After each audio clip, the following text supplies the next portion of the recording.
Hello my dear learners, welcome to IAS sure short. मेरा नाम है मयूरी भागवानी और आज की डेट है 1 फरवरी के जितने भी इम्पोर्टेंट न्यूज़ आर्टिकल्स हैं, जितने भी इम्पोर्टेंट करंट अफेयर्स हैं, उन सभी से एनालाइज करेंगे, उन सभी को देखेंगे, एनालाइज करेंगे आज के इस द हिंदू न्यूज़पेपर एनालिसिस में। और आज के एनालिसिस का एक जो बड़ा मुद्दा होने वाला है वो होने वाला है Visakhapatnam, Vizag. Vizag basically short form में कहते हैं विशाखापट्टनम को। आंध्र प्रदेश का नया कैपिटल बन गया है विशाखापट्टनम या विजाग। ये अनाउंस किया है आंध्र प्रदेश के चीफ मिनिस्टर साहब ने। ओके, तो बेसिकली आप सोचोगे इतना टाइम क्यों लग गया, आंध्र प्रदेश बने हुए तो बहुत टाइम हो गया है और इतना बड़ी बात क्या हो गई। बड़ी बात है क्योंकि इनका पहले मंशा ये थी, इनकी इच्छा ये थी कि 3 कैपिटल्स बने, लेकिन वो काम हो नहीं पाया। इसीलिए अब यहाँ पे इन्होंने अनाउंस किया है कि हम विशाखापट्टनम को ही आंध्र प्रदेश का नया कैपिटल बना रहे हैं। ओके, तो इसके साथ और भी कई मुद्दों की बात करेंगे, जैसे कि सेक्शन 497 की बात करेंगे। Section 497 talks about adultery, cheating on your partner. इसकी बात करता है, क्या है ये मुद्दे, क्यों न्यूज में है, इसकी बात करेंगे। साथ ही बात करेंगे हम वर्ल्ड फेमस लड़ाई इजराइल और पैलेस्टाइन की। इजराइल पैलेस्टाइन का जो मुद्दा है फिर से न्यूज में आया है क्योंकि फिर से इनके बीच में वॉयलेंस होने लगा है और 2 स्टेट सॉल्यूशन की फिर से बात होने लगी है।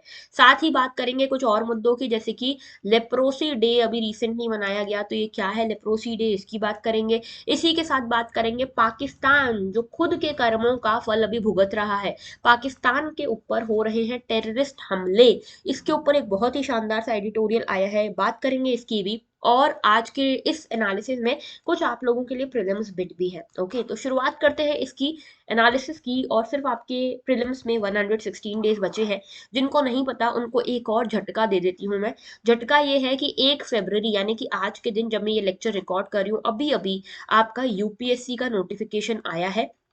और ये नोटिफिकेशन बेसिकली दिखाता है कि भाई प्रीलिम्स अब बहुत दूर नहीं है, प्रीलिम्स का जो काउंटडाउन है वो शुरू हो चुका है।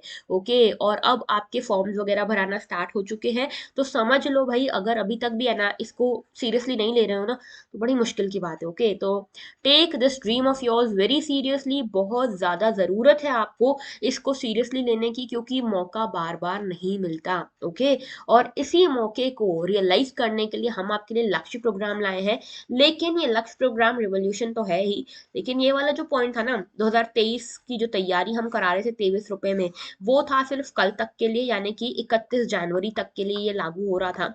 अब इसी प्रोग्राम की जो लिमिट्स हैं वो हमारी फुलफिल हो चुकी हैं, एडमिशंस काफ़ी क्रॉस हो चुके हैं, एनरोलमेंट जो हमने एस्टिमेट किया था उसको। तो इसीलिए हमें इंफ्रास्ट्रक्चर इसका डेवलप करना पड़ेगा और उसके लिए हमें इसकी फीस बढ़ानी पड़ेगी। तो now the fees of this Lakshya program will be 499 rupees. Okay, 499 rupees हो गई है, पहले 23 रुपीज थी, अब 499 रुपीज हो चुकी है।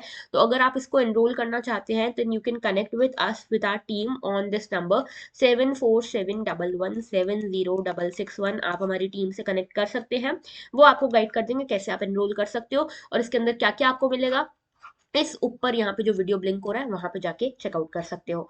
बढ़ते हैं आज के इस एनालिसिस की तरफ। पहला हमारा जो आर्टिकल है that is about Visakhapatnam Vizag. Okay, Andhra Pradesh का नया कैपिटल बन गया है और यहाँ पे जो सीएम साहब हैं उन्होंने अनाउंस किया that Andhra Pradesh capital will be shifted to Vizag in a few months. Okay, तो इन्होंने बेसिकली बोला है कि विशाखापट्टनम को हम बना रहे हैं अपने आंध्र प्रदेश का कैपिटल। ओके, अब देखो समझने वाली बात ये है कि आंध्र प्रदेश बहुत पहले बन चुका था, लेकिन आंध्र प्रदेश और तेलंगाना डिवाइड हुए। ठीक है, आंध्र प्रदेश और तेलंगाना जब डिवाइड हुए तो पहले आंध्र प्रदेश की कैपिटल हुआ करता था हैदराबाद। ये हैदराबाद जो है तेलंगाना की टेरिटरी में चला गया, तो मतलब ये हुआ कि इनके डिवाइड होने के बाद हैदराबाद जो था मेजरली तेलंगाना का कैपिटल होना चाहिए था। ठीक है, तो तेलंगाना का कैपिटल हैदराबाद, लेकिन आंध्र प्रदेश क्या करे, तो आंध्र प्रदेश टेम्पररी बेसिस पे हैदराबाद से ही अपने सारे ऑपरेशंस कर रहा था, लेकिन आंध्र प्रदेश को अपना कैपिटल तो चाहिए ना। तो आंध्र प्रदेश के कैपिटल की बात हुई। कुछ लोगों ने सजेस्ट किया अमरावती को कैपिटल बना लेते हैं, कुछ लोगों ने सजेस्ट किया कि नहीं विशाखापट्टनम को, विजाग को बना लेते हैं। लेकिन यहाँ के सीएम ने बोला कि देखो भाई, ये समझने की ज़रूरत है कि ये जो डिवीज़न था आंध्र प्रदेश और तेलंगाना का, जो ये अलग-अलग हुए, क्यों हुए? क्योंकि कुछ एरियाज़ थे जो डेवलपमेंट जहाँ तक नहीं पहुँच पा रहा था, कुछ एरियाज़ थे जो डेवलपमेंट का सुख नहीं भोग पा रहे थे, डेवलपमेंट डेफ़िसिट हो रहा था कुछ एरियाज़ में, क्योंकि एक ही एरिया, मान लो ये पूरा एरिया है, तो सिर्फ़ आपने ये वाले एरिया को प्रॉस्पेरस कर दिया, बाकी एरिया बिल्कुल ऐसा गरीब-सा रह गया, तो ये तो फिर रिवॉल्ट करेंगे ना कि हमको अलग स्टेट चाहिए।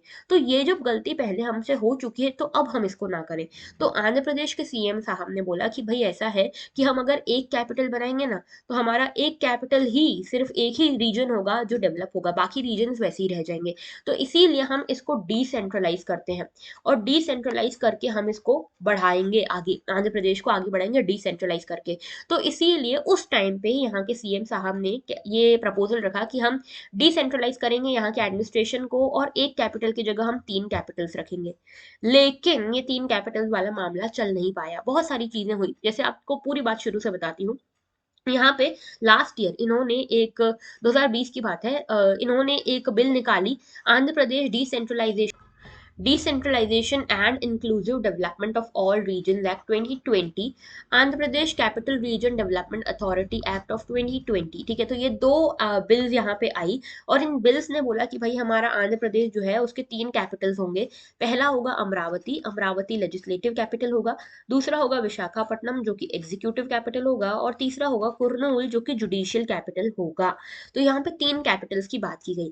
3 कैपिटल्स की जरूरत क्या है जब पूछा गया, तो उन्होंने बोला भाई हम वही गलती वापस नहीं दोहराना चाहते जो पहले हमने दोहराई है। आंध्र प्रदेश का एक ही रीजन डेवलप हो रहा था, इसलिए तेलंगाना ने अपने अलग स्टेट की डिमांड करी। वही गलती अब हम और नहीं दोहराएंगे। अब हम अगर एक कैपिटल डेवलप करेंगे ना, तो वो सिर्फ एक मेगा कैपिटल बन के रह जाएगा, बाकी सारे एरियाज निग्लेक्ट हो जाएंगे। इसीलिए हम चाहते हैं कि 3 कैपिटल हो जहाँ पे हर एरिया का, हर रीजन का इक्वल डेवलपमेंट हो।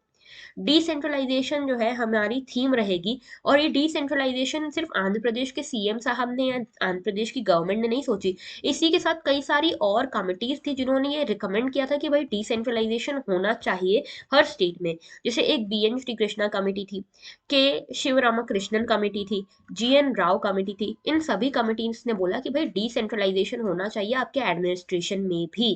ठीक है, तो इसीलिए 3 स्टेट, ये 3 कैपिटल फॉर्मूला आया था। लेकिन ये 3 कैपिटल फॉर्मूला इम्प्लीमेंट करना बहुत मुश्किल था। पहला रीजन ये था कि कोऑर्डिनेशन कैसे हो पाएगा। 3 अलग अलग स्टेट, 3 अलग अलग रीजन है, और तीनों अलग अलग रीजन के बीच में ये कोऑर्डिनेशन कैसे हो पाएगा। बहुत ज्यादा लॉजिस्टिक कॉस्ट आ जाएगा। मतलब सोचो ना कितना दूर दूर है, मतलब टाइम एंड जो ट्रैवल करने का टाइम और कॉस्ट कितना लगेगा। विशाखापट्टनम, जो आप एग्जीक्यूटिव कैपिटल की बात कर रहे हो, वो 700 किलोमीटर दूर है जुडिशियल कैपिटल कुर्नूल से। 400 किलोमीटर दूर है अमरावती से। अमरावती और कुर्नूल के बीच में 370 किलोमीटर का डिस्टेंस है। तो काफी दूर दूर यहाँ पे ये सारी चीजें हैं। और इसके अलावा कई सारे लीगल इश्यूज भी आ रहे थे, सुप्रीम कोर्ट में भी गया था ये मामला, और सुप्रीम कोर्ट में भी ये मामला जो है फाइनल डिसीजन तक नहीं पहुंच पा रहा था कि 3 कैपिटल्स हो सकते हैं कि नहीं हो सकते हैं। लेकिन हाँ, इंडिया में कुछ स्टेट्स हैं जिनके 2 कैपिटल्स, मल्टीपल कैपिटल्स हैं। लेकिन देखो ये कैपिटल्स जो है ना, इनको आप देखोगे, जैसे महाराष्ट्र में 2 कैपिटल है, मुंबई एंड नागपुर। मेजरली मुंबई रहता है, लेकिन कभी कभी विंटर्स के दौरान नागपुर में भी स्टेट असेंबली बैठती है। ठीक है ना, लेकिन ऐसा नहीं हो गया कि जुडिशियल, एग्जीक्यूटिव और लेजिस्लेटिव के तीनों के अलग अलग कैपिटल्स। ओके, हिमाचल प्रदेश की बात करें तो शिमला एंड धर्मशाला। क्यों हो रहा है यहाँ पे? क्योंकि भाई ज्योग्राफी ऐसी है, नेचर अलाउ नहीं कर रहा कि भाई शिमला में हो पाए जो असेंबलीज वगैरह है। विंटर्स में आपको पता है शिमला की हालत क्या होती है, इसीलिए धर्मशाला रखा गया है। जम्मू कश्मीर की बात करें, जो पहले जम्मू कश्मीर था उसमें श्रीनगर हुआ करता था, लेकिन विंटर्स के दौरान श्रीनगर ब्लॉक हो जाता था तो जम्मू होता था। ठीक है, तो यहाँ पे प्रॉब्लम थी, लॉजिस्टिक्स की प्रॉब्लम थी, नेचर की, ज्योग्राफी की। यहाँ पे तो कोई प्रॉब्लम नहीं है, उल्टा ये 3 कैपिटल्स रखोगे तो ज्यादा प्रॉब्लम होगी। ठीक है, तो इसीलिए यहाँ पे अभी यहाँ के आंध्र प्रदेश के सीएम ने बोला है कि भाई बहुत लेट हो रहा है, अभी तो हम विशाखापट्टनम का ही कैपिटल, विशाखापट्टनम को ही कैपिटल बनाएंगे। आगे ये क्या करेंगे 3 कैपिटल फॉर्मूला का, वो अभी देखना पड़ेगा। ठीक है, बढ़ते हैं आगे। ये देखो जरा, अगर आप चेक करना चाहो कि कहाँ पे क्या क्या अलाई करता है, तो देखो ये हमारा भारत है, और यहाँ पे ये रहा हमारा आंध्र प्रदेश। ओके, अच्छा याद रखना, आंध्र प्रदेश और तेलंगाना जब से अलग हुआ है ना, तो तेलंगाना एक लैंडलॉक्ड स्टेट है, तेलंगाना की बॉर्डर नहीं लगती। ठीक है, न यहाँ से न यहाँ से, बे ऑफ बंगाल से भी नहीं, अरेबियन सी से भी नहीं। अब देखो जो 3 कैपिटल्स की बात हो रही है, अमरावती यहाँ पे है सेंटर में, विशाखापट्टनम यहाँ पे और कुर्नूल यहाँ पे। देख रहे हो तीनों कितने अलग अलग डिस्टेंसेस पे हैं। तो ये मेजर प्रॉब्लम है। ओके, बढ़ते हैं आगे, लेकिन उससे पहले आपको बता दूं कि आज आया है बजट। बजट जो आया है आज, उसको हम एनालाइज करने वाले हैं हमारे लाइव सेशन में।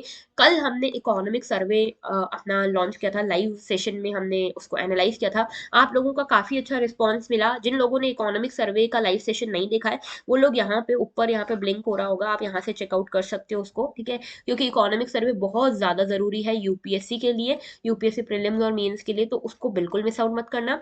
आज का बजट भी बहुत जरूरी है। तो बजट आज आ चुका है, 11 बजे पेश हो चुका है, और बजट के लिए ही यहाँ पे हमने एक लाइव सेशन एनालाइज करने के लिए रखा है। तो ये बजट का जो सेशन होने वाला है ये होगा शाम को 6 बजे, 6 PM पे। तो आप लोग सभी ज्वाइन करना मत भूलना। बढ़ते हैं आगे। एंड देखो, अभी यहाँ पे नेक्स्ट हमारा इशू है इसराइल और पैलेस्टाइन के बीच में। सिर्फ इंडिया पाकिस्तान वाला ही हमेशा मुद्दा इशू में नहीं रहता है, न्यूज में नहीं रहता है। कभी कभी दूसरे लोग भी हाईलाइट चुरा जाते हैं, तो इस बार चुराया है ये हाईलाइट इसराइल और पैलेस्टाइन ने। और इनका तो ये तो टॉप स्कोरर्स हो गए हैं वॉर वाले रीजन के, कॉन्फ्लिक्ट वाले रीजन के। तो अभी फिर से यहाँ पे वायलेंस भड़का है, और यहाँ पे यूएस के सेक्रेटरी ऑफ द स्टेट ने फिर से ये बोला है कि भाई टू स्टेट सॉल्यूशन जो इतने टाइम से तुम्हें बोलते आ रहे हैं, कर लो, तुम क्यों नहीं कर रहे हो ये टू स्टेट सॉल्यूशन? यही इकलौता रास्ता है तुम्हारा ये कॉन्फ्लिक्ट बार बार का बंद करने का। तो ये टू स्टेट सॉल्यूशन क्या है, ये हमको देखना है। तो बेसिकली इसराइल पैलेस्टाइन का इशू पहले समझो। ये देख रहे हो, ये है इसराइल पैलेस्टाइन वाला मैप। ओके, इसमें जो ऑरेंज रीजन दिख रहा है वो इसराइल है, और जो ये वाला रीजन है ना, वेस्ट बैंक और ये गाजा स्ट्रिप, छोटा सा गाजा स्ट्रिप है ना, ये वाला रीजन जो है ये पैलेस्टाइन में आता है, अगर ऐसे देखो तो। ओके, अच्छा, अब यहाँ पे हुआ क्या है, पहले क्या था, ये पूरा रीजन पैलेस्टाइन हुआ करता था, ठीक है। लेकिन इस पैलेस्टाइन में दो तरह की एथनिसिटीज रहती थी। एक थे अरब्स जो मेजोरिटी में थे, और एक थे ज्यूज जो माइनॉरिटी में थे, ठीक है। लेकिन हुआ क्या कि यहाँ पे ब्रिटिशर्स ने इस एरिया का कंट्रोल ले लिया पैलेस्टाइन का, ठीक है। जैसे ही ओटोमन एम्पायर खत्म हुआ, उसके बाद वर्ल्ड वॉर 1 के बाद पैलेस्टाइन का जो कंट्रोल था ब्रिटेन ने ले लिया, ब्रिटिशर्स ने ले लिया। यहाँ पे ज्यूइश माइनॉरिटी थी, अरब मेजोरिटी थी। टेंशन होने लगे दोनों माइनॉरिटीज के बीच में, दोनों एथनिसिटीज के बीच में, दोनों ग्रुप्स के बीच में टेंशन बढ़ने लगे। और ये कहा जा रहा था कि ज्यूइश पीपल ये कह रहे हैं कि हमारा नेशनल होम यही है। ज्यूइश पीपल जो है, इनका रिलीजियस स्पिरिचुअल जो बोलते हैं ना, एंसेस्ट्रल होम जो बोलते हैं, वो पैलेस्टाइन था, क्योंकि यहाँ पे जेरूसलम है, और जेरूसलम में इनके सारे होली प्लेसेस हैं। तो इसीलिए ये अपना नेशनल होम, एंसेस्ट्रल होम इसको कह रहे थे। लेकिन पैलेस्टाइनियन अरब्स जो है, वो कह रहे थे कि नहीं भाई, हम यहाँ रहते हैं तो ये हमारी जमीन है। 1920 से 1940 के बीच में कई सारे ज्यूज यहाँ पे आए, क्योंकि देखो वर्ल्ड वॉर 2 चल रहा था। वर्ल्ड वॉर 2 के टाइम पे आपको पता है कि जर्मनी में ज्यूज के साथ क्या क्या हो रहा था। तो बाकी पूरी दुनिया से ज्यूज बड़े खतरा महसूस कर रहे थे, और इसीलिए वो सारे के सारे इस तरफ आने लगे, जेरूसलम के साइड, पैलेस्टाइन की साइड। तो बहुत सारे ज्यूज यहाँ पे आ गए। और ये ज्यूज के आने के बाद यहाँ पे ये जो वायलेंस था और बढ़ गया, क्योंकि अब जो अरब्स थे उनको और इनसिक्योरिटी होने लगी, ठीक है। अब यहाँ पे ब्रिटिशर्स को पता था कि भाई हमें अब तो जाना है, अब कॉलोनाइजेशन का खत्म होने का दौर आ गया है। तो 1947 में यूएन से इन्होंने बात करी, यूएन ने ये वोट किया कि भाई पैलेस्टाइन जो है, ऐसे तो कोई सॉल्यूशन नहीं निकलेगा, पैलेस्टाइन के दो टुकड़े हमको करने पड़ेंगे, दो डिवाइस इसको करना पड़ेगा, दो पार्ट्स में। पहला पार्ट होगा ज्यूइश का, और दूसरा पार्ट होगा अरब्स का। और जेरूसलम जो होगा वो इंटरनेशनल सिटी बनेगा, ना ज्यूइश का होगा ना अरब्स का होगा, तो ये एक इंटरनेशनल सिटी बनेगा। ज्यूइश जो लोग थे उन्होंने एक्सेप्ट कर लिया, लेकिन अरब लोगों ने इस चीज को एक्सेप्ट नहीं किया। और तब से लेके जो एक्सेप्ट नहीं किया है, तब से क्या हो रहा है कि ज्यूइश लोग अपना डोमिनेंस बढ़ाते जा रहे हैं, बढ़ाते जा रहे हैं। और ज्यूइश लोगों ने तो अपने स्टेट का, अपने कंट्री का नाम भी रख दिया इसराइल। और इसराइल जो पहले सिर्फ पैलेस्टाइन हुआ करता था, धीरे धीरे खसकते खसकते ये ज्यूज पूरी तरह से इन्होंने पैलेस्टाइन पे कब्जा कर लिया और अपना बना लिया इसराइल। ओके, अगर टू स्टेट फॉर्मूला तभी लग जाता तो सोचो कितना सही रहता, पैलेस्टाइन अपनी साइड और ज्यूइश अपनी साइड। लेकिन क्योंकि ये नहीं लगा, इसीलिए पैलेस्टाइन अब ऑलमोस्ट खत्म ही हो गया। तो टू स्टेट सॉल्यूशन क्या था, टू स्टेट सॉल्यूशन ये था कि इसराइल और पैलेस्टाइन कॉन्फ्लिक्ट जो है, उसमें एक इंडिपेंडेंट स्टेट बनाया जाए पैलेस्टाइन का, और एक इंडिपेंडेंट स्टेट बनाया जाए इसराइल का। बीच में जो जॉर्डन रिवर है ना, वो इन दोनों की बॉर्डर बने। तो बाउंड्री जो है दोनों के बीच में अभी भी डिस्प्यूटेड है, पहले भी डिस्प्यूटेड थी। 1967 में बॉर्डर्स वगैरह डिसाइड की गई थी, लेकिन इसराइल ने उसको एक्सेप्ट किया नहीं। कई सारे अटेम्प्ट्स किए गए कि ये टू स्टेट सॉल्यूशन जो है ये इंप्लीमेंट हो जाए, लेकिन अभी तक भी इसे इंप्लीमेंट नहीं किया गया है, और इसीलिए वायलेंस कंटिन्यूसली चल ही रहा है यहाँ पे। ओके, बढ़ते हैं नेक्स्ट इशू की तरफ, which is supreme court verdict on adultery will not affect court martial. तो बेसिकली देखो यहाँ पे क्या कहा है, कॉन्स्टिट्यूशनल बेंच जो है उसने ट्यूसडे को ये कहा, सुप्रीम कोर्ट की जो जजमेंट है 2018 की, जो अडल्ट्री को डीक्रिमिनलाइज करती है, वो स्टैट्यूटरी जो कोर्ट मार्शल प्रोसीडिंग्स है उसे कहीं से भी कोई अफेक्ट नहीं करेगा। जो आर्म्ड फोर्सेस के अगेंस्ट जो यहाँ पे प्रोसीडिंग्स होती है, तो armed forces personal charge with unbecoming conduct and act committed in violation of good and discipline. Basically क्या होता है मैं बताती हूँ, देखो शांति से समझते हैं। सेक्शन 497 जो है ना वो न्यूज में है। सेक्शन 497 आईपीसी का, इंडियन पीनल कोड का। तो सेक्शन 497 जो है अडल्ट्री की बात करता है, यानी कि जब हस्बैंड वाइफ पे चीट करे, वाइफ हस्बैंड पे चीट करे, दैट इज अडल्ट्री। ओके, धोखाधड़ी बेसिकली, ठीक है। तो ये चीटिंग जो है उसी को अडल्ट्री कहते हैं। आईपीसी का जो सेक्शन 497 है वो ये कहता था, ठीक है, अभी देखो ये स्क्रैप डाउन कर दिया गया सुप्रीम कोर्ट के द्वारा, लेकिन पहले था ये। तो ये कहता था कि मान लो ये है हस्बैंड, ये है वाइफ, ठीक है, ये हस्बैंड है, ये वाइफ है। मान लो वाइफ जो है हस्बैंड को चीट करती है, और वाइफ जो है इसके कुछ सेक्सुअल रिलेशनशिप है किसी और पर्सन के साथ, मान लो एक्स वाई जेड, ठीक है। अब यहाँ पे ये वाइफ ने चीट किया हस्बैंड को।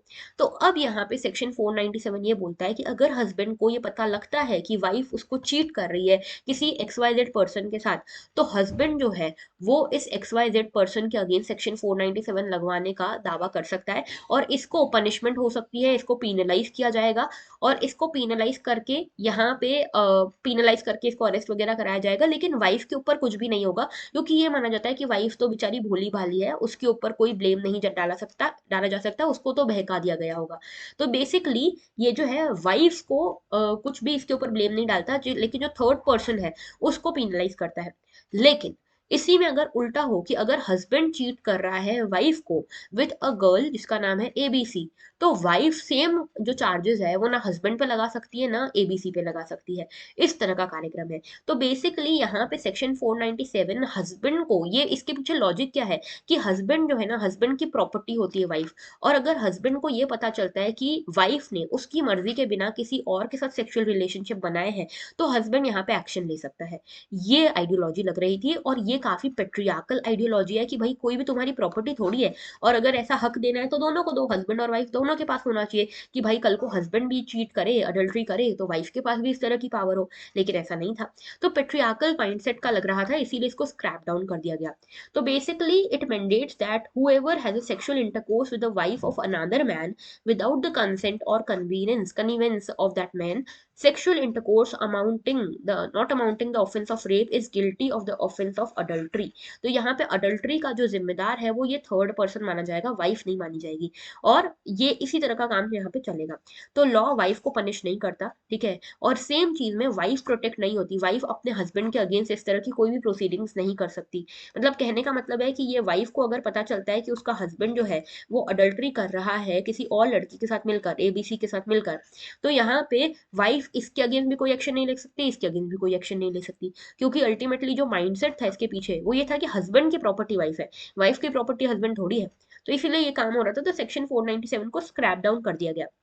ये कहा गया कि ये अनकॉन्स्टिट्यूशनल है, आर्टिकल 21 और आर्टिकल 14 के अगेंस्ट जाता है, right to life and personal liberty के अगेंस्ट जाता है। पर्सनल लिबर्टी की जब बात हो रही है तो पर्सनल लिबर्टी में बात आती है सेक्सुअल ओरिएंटेशन की, ठीक है। तो पर्सनल लिबर्टी में ये बात आती है कि भाई जिसके साथ सेक्सुअल रिलेशनशिप रखनी है रख सकते हो आप, ठीक है, उसके लिए क्रिमिनल ऑफेंस थोड़ी बन जाएगा ये। और दूसरा आर्टिकल 14 राइट टू इक्वालिटी की, कि भाई अगर आप हस्बैंड को ये राइट्स दे रहे हो, ये पावर्स दे रहे हो, तो वाइफ को भी दो, ठीक है। तो कोर्ट ने ऑब्जर्व किया कि भाई दो अगर इंडिविजुअल्स चीट कर रहे हैं तो आप इनफिडिलिटी का इल्जाम एक के ऊपर लगा रहे हो, पहला दिक्कत तो ये। दूसरी दिक्कत ये है कि भाई अगर कोई मैरिड कपल के बीच में कोई इस तरह की अडल्ट्री हुई है तो ये उनका प्राइवेट इशू है, हम उसके लिए कुछ नहीं कर सकते। तीसरी चीज ये कि यहाँ पे इक्वालिटी मेंटेन नहीं हो रही है, ठीक है, विमेन को वो राइट्स नहीं मिल रहे हैं जो मेन को मिल रहे हैं। और चौथी चीज ये कि हस्बैंड जो है वो मास्टर नहीं होता वाइफ का, ठीक है। Legal sovereignty of one sex over other sex is wrong, ठीक है। आप एक को ये मान रहे हो कि ये भाई सारा अन्नदाता मालिक है, माई बाप है, और दूसरा कुछ भी नहीं है, तो ये गलत है। तो बेसिकली यहाँ पे मैरिज जो है उसका मतलब ऑटोनॉमी छीनना नहीं है। सेक्सुअल चॉइसेस आपकी हो सकती है और उसके लिए आपको क्रिमिनल ऑफेंस थोड़ी ना माना जाएगा। तो इसीलिए ये एडल्ट्री के ऊपर जो क्रिमिनल ऑफेंस वाली चीज थी वो हटा दी गई, सेक्शन 497 को स्क्रैप कर दिया गया। लेकिन आर्म्ड फोर्सेस की तरफ से ये आया कि भाई आप इसको आर्म्ड फोर्सेस के लिए स्क्रैप मत करो, ठीक है, ये 2018 का जजमेंट था। तो आर्म्ड फोर्सेस ने बोला, मिनिस्ट्री ऑफ डिफेंस ने बोला कि भाई आपको ये आपने सही किया, लेकिन इस 2018 के जजमेंट को आप आर्म्ड फोर्सेस पे लागू मत करो।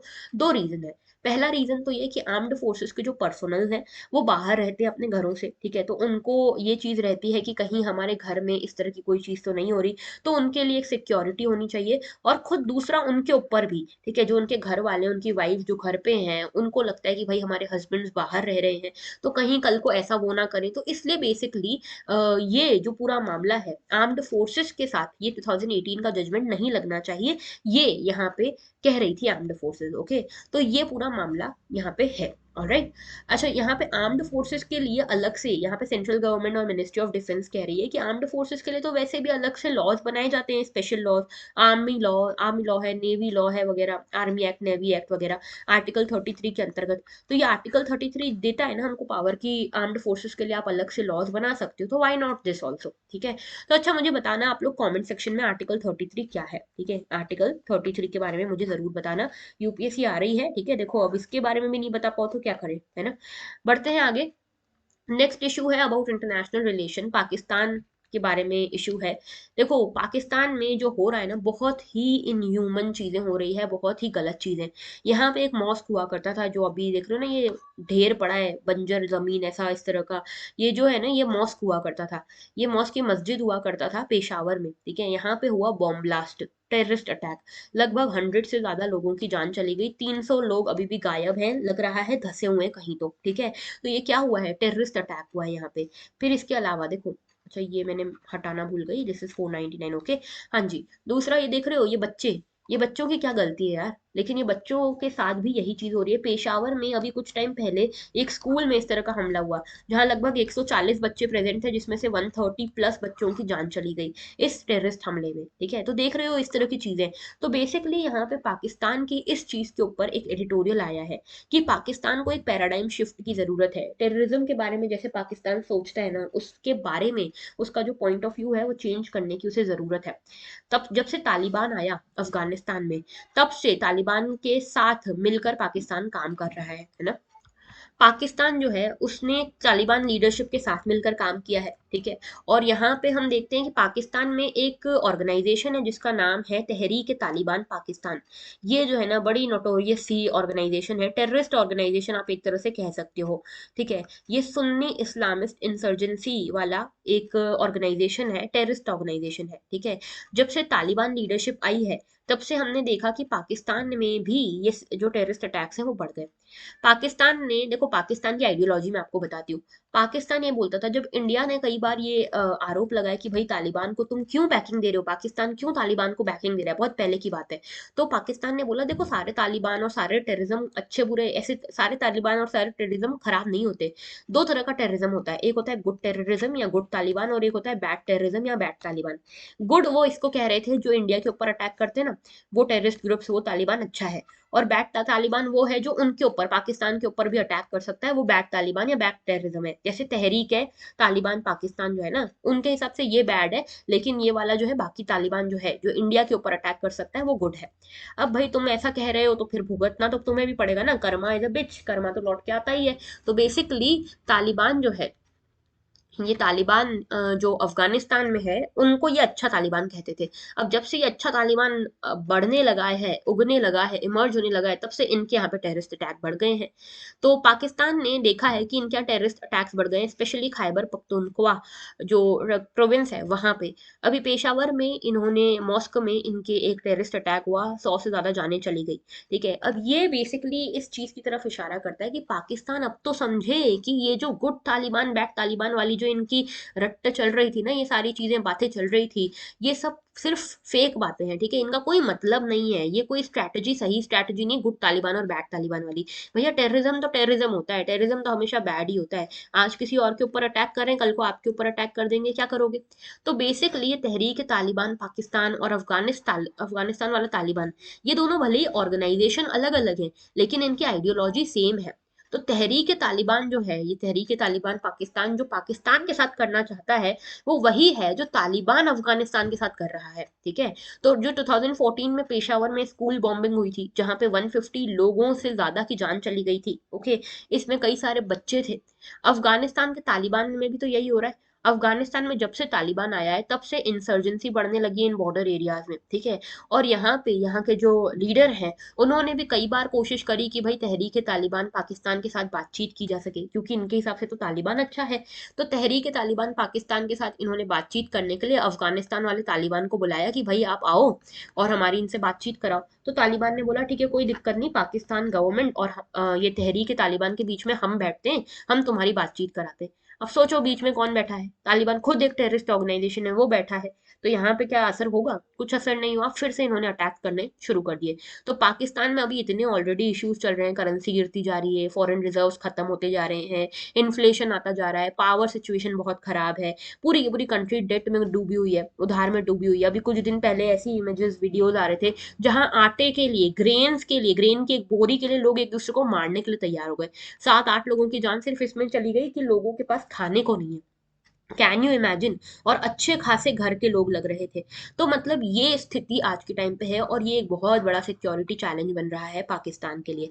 तो पाकिस्तान को ये रियलाइज करना पड़ेगा कि भाई ये जो पॉलिसी है ना उनकी सिलेक्टिव फाइटिंग की, ये बहुत ले डूबेगी उनको। ये जो सिलेक्टिवली ये टेररिज्म को अपनी सहूलियत के हिसाब से गुड एंड बैड कह देते हैं, एक्सट्रीमिज्म को गुड एंड बैड कह देते हैं, ये बहुत मुश्किल में डाल देगी इनको, ठीक है। तो बेसिकली इनको एक पैराडाइम शिफ्ट चाहिए टेररिज्म की तरफ। जो इनका नजरिया है ना टेररिज्म की तरफ, वो बदलने की बहुत जरूरत है इनको। क्योंकि जो टेररिज्म को आप गुड टेररिज्म कह रहे हो या गुड तालिबान कह रहे हो, जो दूसरे के ऊपर अटैक कर रहा है तो आप उसको गुड तालिबान कह रहे हो, वो कल को आपके ऊपर ही अटैक कर रहा है, आप क्या करोगे?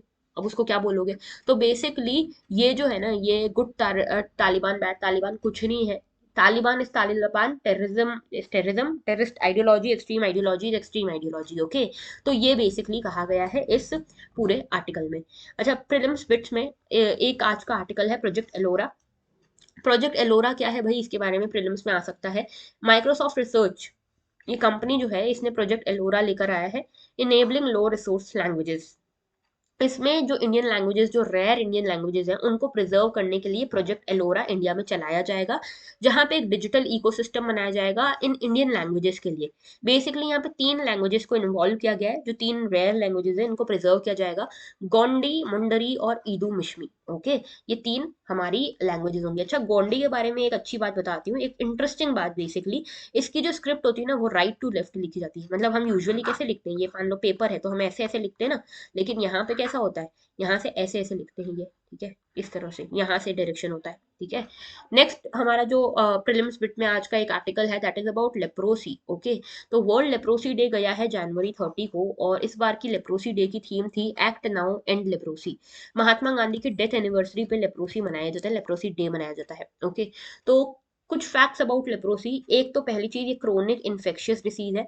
ये होता है बैक्टीरिया के कारण, not because of virus but because of bacteria. Mycobacterium leprae इसके पीछे होता है।